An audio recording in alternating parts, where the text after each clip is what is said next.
Lilo and Stitch is not the terrible movie that the internet is making it out to be. I actually think this is one of Disney's better live action remakes, but then again, that's not a very high bar to meet, so let's talk about it. But as always, before we get started, if you're new here, my name is Aaron and I talk all things movies and TV, but really mostly movies, so if you're into that sort of thing, go ahead and hit that subscribe button for me. It would be greatly appreciated. And if you like my videos, hit the like button while you're at it. And of course, if you've already seen the movie, I would love to know your thoughts on it down below in the comments. But without further ado, let's talk about the live action Lilo and Stitch.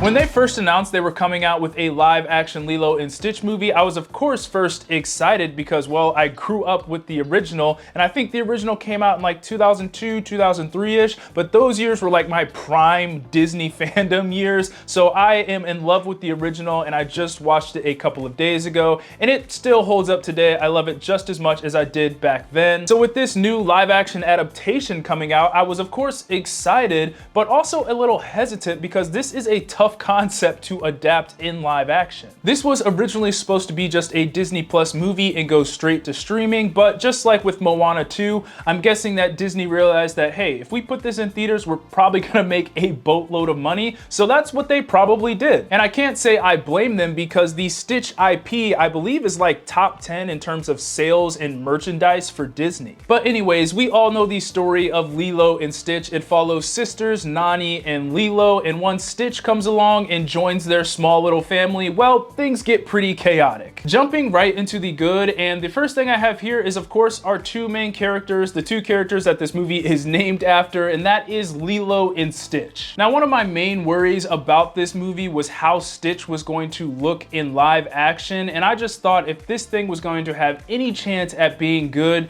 they absolutely have to nail Stitch. And after watching this movie, I can happily say that I think they got Stitch 100% right. Everything from his character to his mannerisms and even the CGI that they did on him was dang near perfect, and for the most part it felt like they just took Stitch right out of the animated movie and put him into this one. He was chaotic, funny, and just causing trouble in the best way possible, and it also helps that Chris Sanders returned to voice Stitch again, because I don't think I could have watched this movie if Chris Sanders wasn't the voice of Stitch. But the star of the show wasn't even Stitch, it was Maia Kealoha as Lilo. This may be one of the most perfect castings that I've ever seen. I mean, she was Lilo and Lilo is her, and I think she is just going to be a star one day. And if you don't believe me on that, then go watch some of the interviews that she did for this movie, because this is one of the most charismatic little girls that I have ever seen,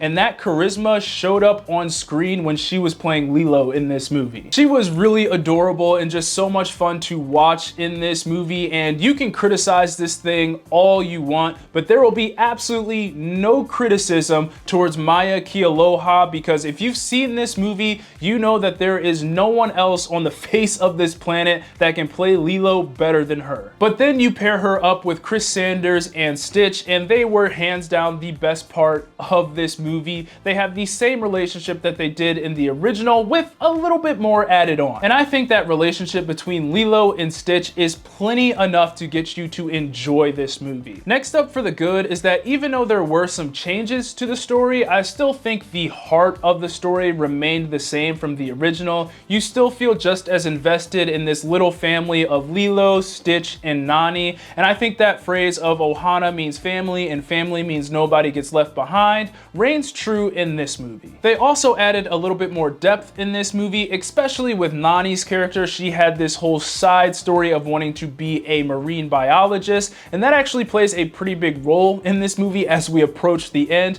but I'll get to that in just a second because I know that is a hot topic on this movie. But with that added depth, I think the emotional moments between her and Lilo also worked really well too. She was played by Sydney Agudong, sorry if I pronounced that wrong, but I think she did a great job as Nani. Her chemistry with Maia Kealoha was phenomenal in this movie, and they literally feel like real life sisters. And again, if you go watch those interviews with the two of them sitting together, If someone told me they were sisters, I probably wouldn't argue it because they have great chemistry both on and off screen. And a lot of getting the heart of the story right was getting this relationship right. And I think these two did a great job at replicating that relationship that we got in the original animated movie while also adding some more onto it. Now, a lot of people had a big problem with the way this movie ended, but for me, I was okay with that change to the ending because in my opinion, it fit what this movie was trying to go for. And I can't talk about this without spoiling it, so I'm gonna talk spoilers for just a sec. And if you don't want spoilers, just go to the timestamp that's on the screen right here. But this is your spoiler warning. Okay, so at the end of this movie, Nani technically gives up Lilo, and that's why a lot of people are not happy with the ending because it goes against pretty much the entire theme of just Lilo and Stitch in general, of Ohana being family,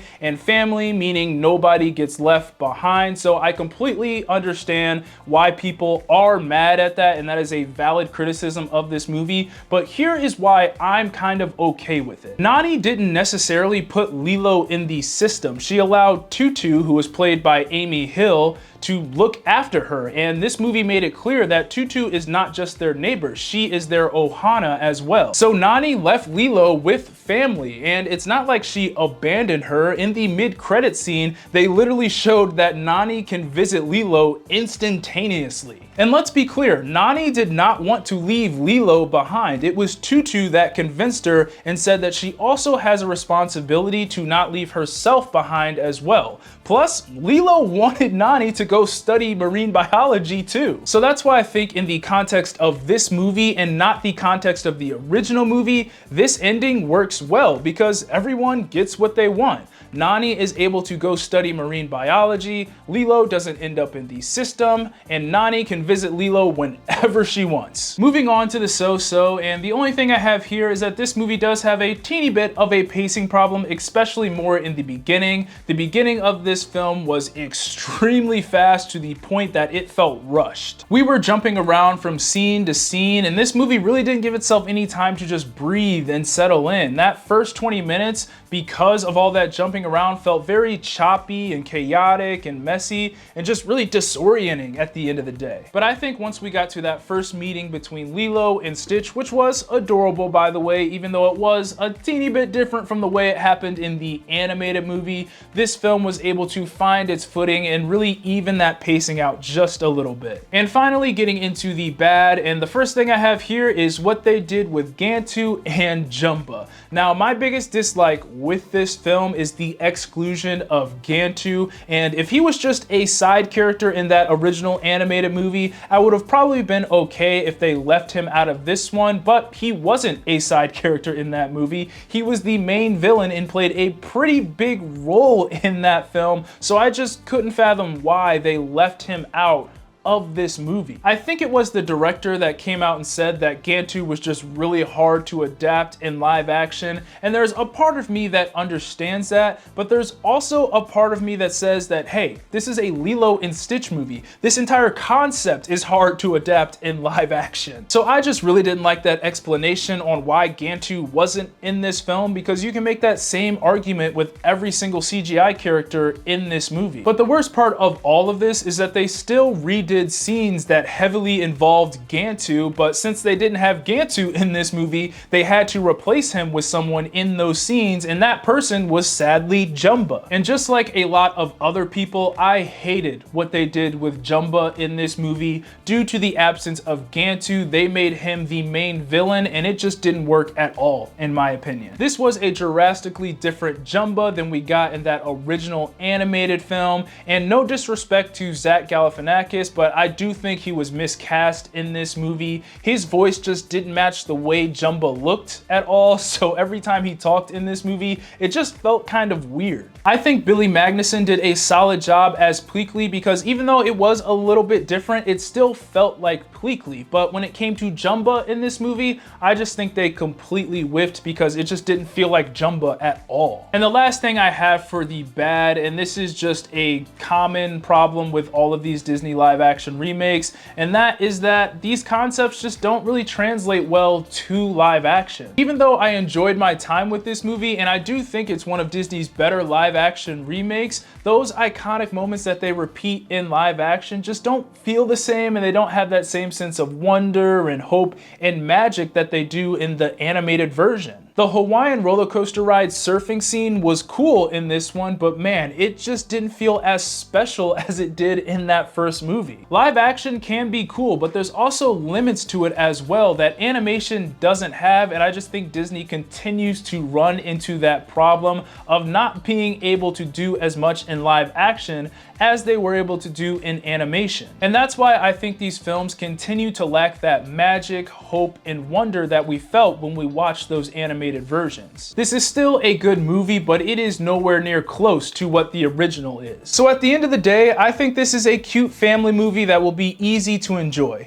Maia Kealoha as Lilo and Chris Sanders as Stitch are enough to make you enjoy this movie. It does a solid job at keeping the heart of the original while also trying to add a little bit more substance. It has its problems, but overall, I enjoyed my time with this one. Those are my thoughts on Lilo and Stitch. Be sure to let me know what you thought of the movie down in the comments, and as always, be sure to like, subscribe, comment, get your Eazy Apparel at shopeasyapparel.com. God bless, and I'll see you guys later. Peace.